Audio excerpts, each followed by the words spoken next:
નમસ્તે વિદ્યાર્થી મિત્રો, શિવમ પ્રાઇવેટ આઈટીઆઈ દેવગાણા વતી હું સૌ વિદ્યાર્થી મિત્રોનું આપણી થિયરી નંબર 23 પ્રાથમિક સારવાર જે છે એમાં હાર્દિક સ્વાગત કરીએ છીએ. આજે આપણે થિયરી નંબર 23 નો અભ્યાસ છે એ ટૂંકમાં કરવાનો છે. તો સૌપ્રથમ પ્રાથમિક સારવાર એટલે શું એની વ્યાખ્યા જોઈએ તો પ્રાથમિક સારવાર એટલે કે કોઈ અકસ્માત થયો હોય અને આવા સમયે અથવા તો કોઈ કુદરતી તોફાન થયું હોય અને એવા સમયે જે પ્રાથમિક સારવાર જે આપવામાં આવે એટલે કે વ્યક્તિ મૃત્યુ ન પામે અને દવાખાના સુધી પહોંચી જાય. વ્યક્તિ મૃત્યુ પામે નહીં, ધારો કે કોઈ તમારા અંગમાં કોઈ અંગ તૂટી ગયું છે તો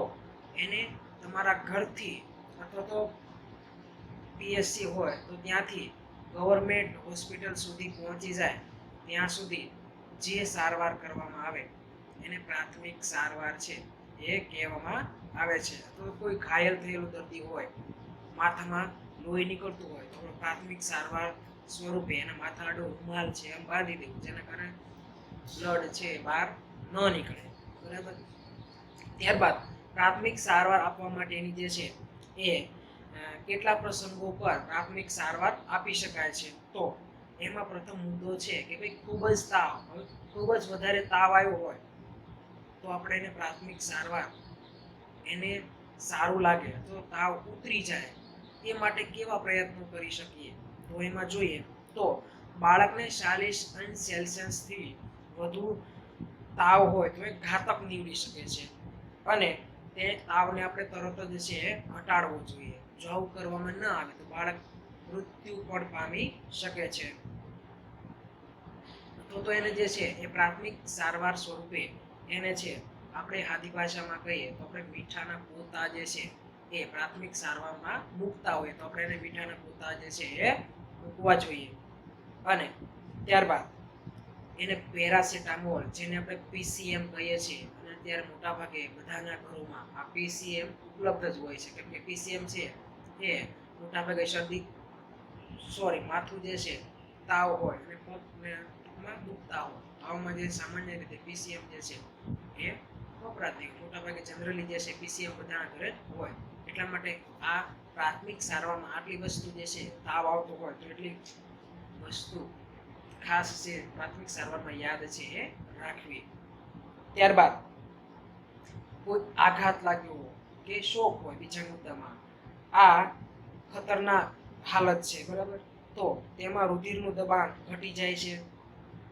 અને ધબકારા ઝડપી વધી જાય છે. કોઈ આઘાત લાગ્યો આપણે, ધારો કે કોઈ આપણા ઘરનું અંગત વ્યક્તિ જે છે એની સાથે કોઈ દુઃખદ બનાવ બન્યો હોય તો આપણને આઘાત છે એ લાગતો હોય તો આવા સમય દરમિયાન આપણા શરીરના ધબકારા વધી જાય, ત્યારબાદ ઠંડી લાગવા મળે, પરસેવો વળે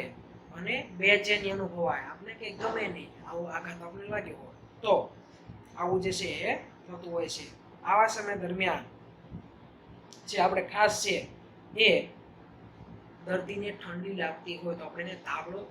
ઓઢવાનું આપવાનું છે અને ત્યારબાદ દર્દીને છે આપણે હિંમત રાખવાની, હિંમત રાખ એવું કહેવાનું છે અને વ્યક્તિને આપણે કહેવાનું કે ઊંડા શ્વાસ છે એ તારે લેવાના, જેના કારણે જે છે એ આઘાત લાગવામાં ઘણા બધા જે છે તમને ફાયદા છે એ થશે. ત્યારબાદ હવે પ્રાથમિક સહાયતા મુદ્દો છે આગળ, તો એમાં જોઈએ તો વ્યક્તિ કોઈ બેભાન થઈ ગયો હોય તો આપણે પ્રથમે જાણવાનું છે કોઈ વ્યક્તિ કયા કારણોથી વ્યક્તિ બેભાન છે એ થઈ ગયો છે, એ શ્વાસ લઈ શકે છે કે નહીં. ધારો કે કોઈ જગ્યાએ કોઈ તળાવમાં છે એ બાળક ડૂબતું હોય કે કોઈ વ્યક્તિ ડૂબતો હોય તો આપણે પ્રથમ બહાર એને કાઢીએ એટલે તરત જ આપણે પ્રથમ જે છે એ જોવાનું છે કે ભાઈ વ્યક્તિ જે છે એ શ્વાસ લે છે કે કેમ, જો શ્વાસ લેતો ત્યારબાદ એની છાતી ઉપર આપણે દબાણ આપવાનું, જેના કારણે પાણી છે એના શરીરમાંથી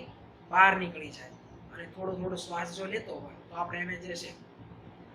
એ ધીરે ધીરે જે છે એ પંપ્સ દ્વારા એટલે કે છાતી ઉપર દબાણ આપવું, જેના કારણે હૃદય જે છે એ બંધ પડી ગયું હોય તો એ તૈયારીમાં તરત જ છે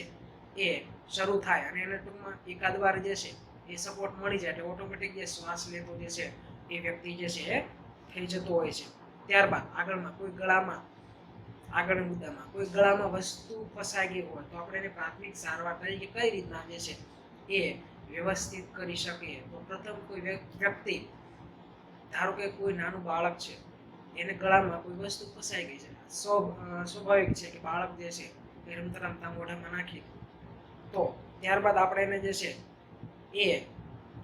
ગળામાં વસ્તુ હોય કે અને શ્વાસ લેવામાં ઘણી બધી તકલીફ થતી હોય, તો એવા સમય દરમિયાન આપણે જે છે એને બાળકને પાછળથી હજળબમ પકડી રાખવાનું છે, બરાબર. અને ત્યારબાદ કોઈ જગ્યાએ તેનું અંગ વળી ગયેલું ના હોવો જોઈએ, એને પાછળ જે છે એ આપણે જેને ડોક કહીએ છીએ તે ડોક ત્યાં જોરથી થાપી મારવાની છે, જેના કારણે ગળામાં કોઈ વસ્તુ ફસાઈ ગઈ તો તરત જ છે વસ્તુ ત્યાંથી નીકળી જશે. પણ વ્યક્તિ જે છે ટૂંકમાં બાળક હોય તો સીધું ટટ્ટાળ હોવું જોઈએ, તો વ્યક્તિ હોય ટૂંકમાં એ રીતના પોઝિશન એની હોવી જોઈએ. તો પ્રાથમિક સારવાર તરીકે આપણે એને જે છે ગળામાં ફસાઈ ગયેલી વસ્તુ જે છે એ બહાર કાઢી શકશું, કેમ કે પછી એને દવાખાને લઈ જવાનું છે. પ્રયત્ન એકવાર કરવાનો છે, 2 વાર કરવાનો, પછી કદાચ ન નીકળે તો તરત છે એને દવાખાને આપણે લઈ જવું જોઈએ. એટલે પ્રાથમિક સારવારમાં આપણા અભ્યાસક્રમમાં જે છે આ વસ્તુ ઘણી બધી મહત્વની છે. અને તમે જે PSU કરશો, CSU કરશો, ત્યાં આવા કોઈ દર્દીઓ આવે તો દર્દીઓ પાસે છે માહિતીનો અભાવ હોય છે, એને ખ્યાલ હોતો નથી. એટલા માટે આપણે આપણા PSC થી ગવર્મેન્ટ હોસ્પિટલ કે મોટી હોસ્પિટલ હોય ત્યાં સુધી જે છે એ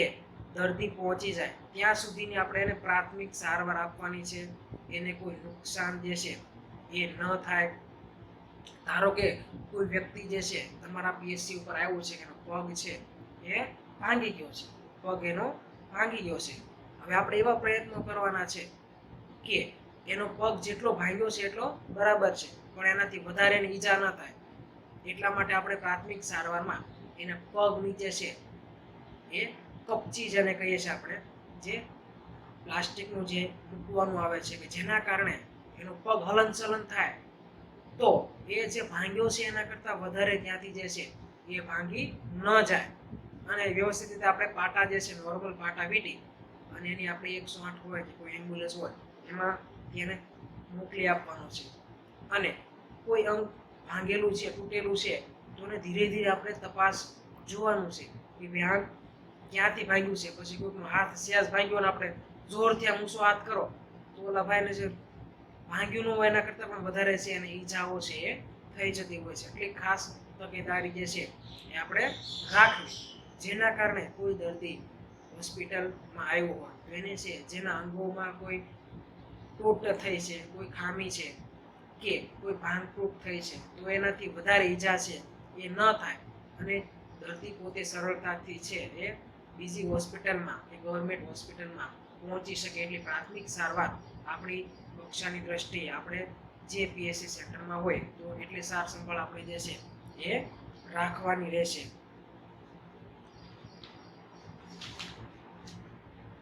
ત્યારબાદ એક મહત્વનો મુદ્દો છે કે ભાઈ કોઈ વ્યક્તિને જે છે શ્વાસોશ્વાસની ક્રિયાઓ છે એ બંધ પડી ગઈ હોય તો એને કૃત્રિમ શ્વાસોશ્વાસ કઈ રીતના આપી શકાય, તો એ પણ મુદ્દો જે છે એ ઘણીવાર જે છે આપણા માટે અગત્યનો સાબિત છે એ થઈ જાય છે. કઈ રીતે? તો કે દર્દીના મોં પાસે જે છે એ આપણે આપણું મોં છે એ રાખવાનું છે અને તે દર્દી છે સીધો સુવડાવેલો હોવો જોઈએ અને તેના બધા કપડાઓ જે છે એ ઢીલા હોવા જોઈએ. ફીટોફીટ કપડાં પહેરે તો શ્વાસ લેવામાં એને તકલીફ જે છે એ પડી શકે છે. ત્યારબાદ દર્દીના જડબા સાથે આપણું જડબું રાખવાનું છે અને ત્યારબાદ નાકના જે છે નાકને છે આપણે હાથ વડે બંધ કરી દેવાનું, નાકને જે છે હાથ વડે બંધ કરી દેવાનું છે કે ત્યાંથી શ્વાસ જે છે, ધારો કે આપણે શ્વાસ લીધો તો એનો નાક દ્વારા શ્વાસ બહાર નીકળી જાય. આપણે શ્વાસોશ્વાસની ક્રિયા એને જે છે કરાયું હોય તો નાક આપણે પ્રથમ જે છે એ બંધ કરી દેવાનું છે અને ત્યારબાદ છે એ આપણે જોરથી જે છે એ નાક બંધ કરીને આપણા મોઢા દ્વારા સામાવાળા વ્યક્તિના મોઢામાં ફૂંક મારવાની છે. ફૂંક મારવાથી જે છે એ શ્વાસોશ્વાસની ક્રિયા જે જરાક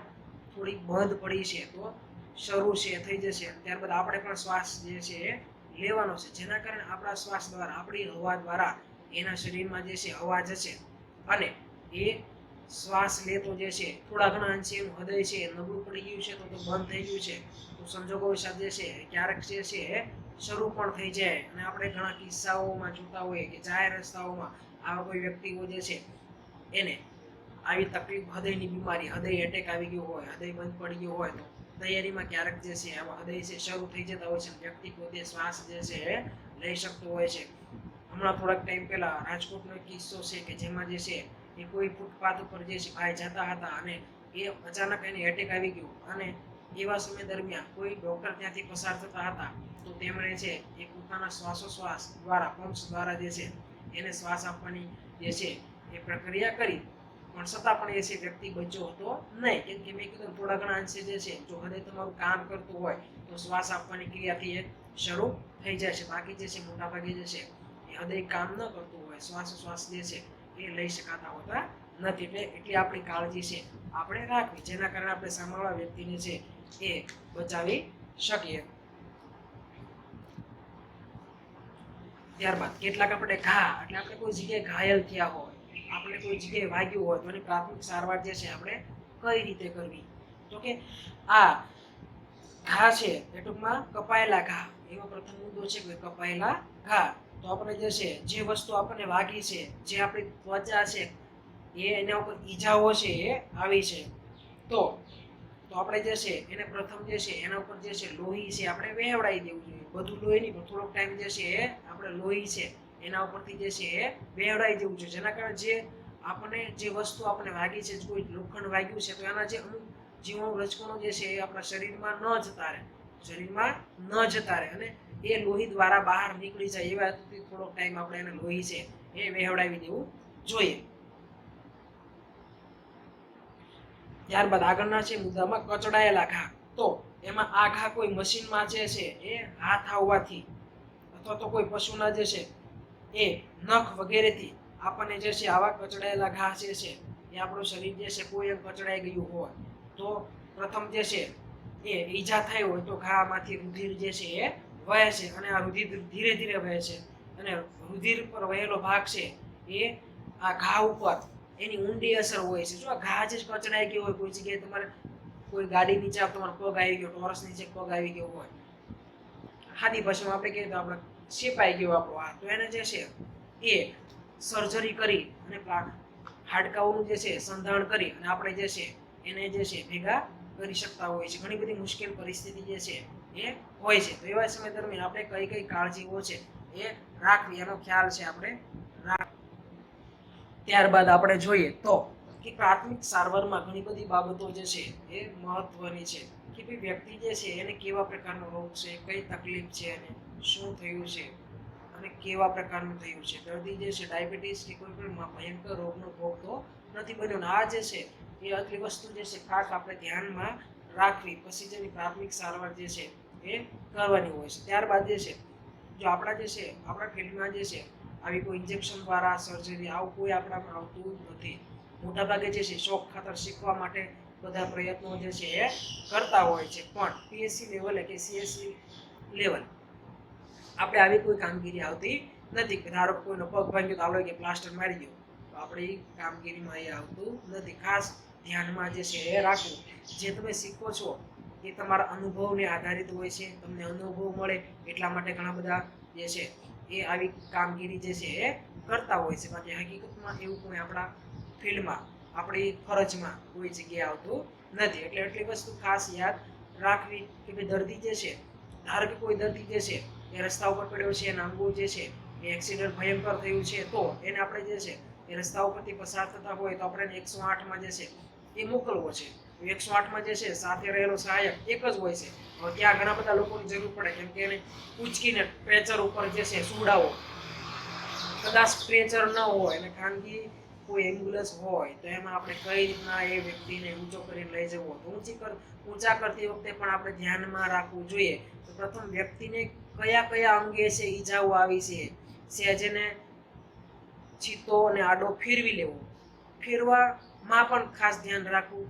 એનું કોઈ અંગને વધારે ઈજાઓ ના આવે, વધારે નુકસાન ના આવે, એની ખાસ તકેદારી છે આપણે રાખવી. જેના કારણે એને વાગ્યું તો છે જ તે, પણ એમાં વધારો ન થાય એટલા માટે 3 કે 4 જણા એ થઈ અને વ્યક્તિને મજબૂત રીતે પકડી, અને આપણે કોઈ પગ પકડો તો સાવ પાનીએ ન પકડવો, બોલોને કઈડમાંથી વધારે પાછો મણકા ખાઈ જાય. એટલે હજડબમ છે અને કોઈ અંગે જે છે મજબૂત રીતે 4 જણાએ કે 3 જણાએ પકડી અને એક જણાએ વચ્ચે રહેવાનું, અને એને એનું શરીરનો ભાર નીચે આવી જાય અને પોતે જે છે એ કડ ત્રાસી ન થઈ જાય, વળી ન જાય, એટલે રીતના એક વ્યક્તિ વચ્ચે રહેશે, ત્યારબાદ જે છે એક આગળ ને એક પાછળ, એ રીતના જે છે જે આગળ રહેનાર વ્યક્તિ છે ને પછી ડોકીને જ પકડવાની, એને 2 ખંભાઓ છે આ મજબૂત રીતે આમ પકડી લેવાના છે. હાથ પણ નથી પકડવાનો, કેમ હાથ પકડવાથી ઈજાઓ થઈ હોય તો વધારે ઈજાઓ થવાની સંભાવના, જેના કારણે 2 ખંભાઓ હજરબમ છે એ અહીંથી હજરબમ પકડી લેવાના છે ને ઉચકી એમ્બ્યુલન્સમાં કે જે તે સ્થળે છે એ આપણે લઈ જવાનું છે. તો મિત્રો ખાસ જે છે આ થિયરીમાં આપણે પ્રાથમિક સારવાર એટલે કે વ્યક્તિને આપણે પ્રાથમિક, આપણે આદિ ભાષામાં કહીએ તો ઘરગથ્થુ સારવાર કેવી આપી શકીએ એનો જે છે એ મુદ્દો જે છે આપણે ટૂંકમાં જે છે એ જોયો છે, અને પીડીએફ સ્વરૂપે તમને બધાને જે છે એ થિયરી મોકલી પણ દીધી છે. ખાસ પ્રાથમિક સારવાર એટલે એટલું યાદ આપણે રાખવાનું છે કે કોઈ વ્યક્તિ જે છે એને પ્રાથમિક ઘરગથ્થુ સારવાર આપણે એને કઈ રીતે આપી શકીએ, વ્યક્તિ જે છે એ હોસ્પિટલ સુધી પહોંચી શકે, અથવા તો સામાન્ય નોર્મલ હોય તો ઘરે વ્યક્તિ સાજો થઈ જાય, પરંતુ હોસ્પિટલે જે છે એ મોટા ભાગે લઈ જવાનો હોય છે, કેમ કે મેં કીધું કે આપણે મોટી કોઈ તકલીફ હોય તો આપણે એને દૂર કરી શકતા નથી. એટલા માટે એટલી વસ્તુ પ્રાથમિક સારવાર ના મુદ્દામાં એટલી વસ્તુ આપણે જે છે એ ખાસ યાદ રાખવાની છે. નમસ્તે. ચલો આપણે જે છે આગળની થિયરીમાં ફરી પાછા મળશું.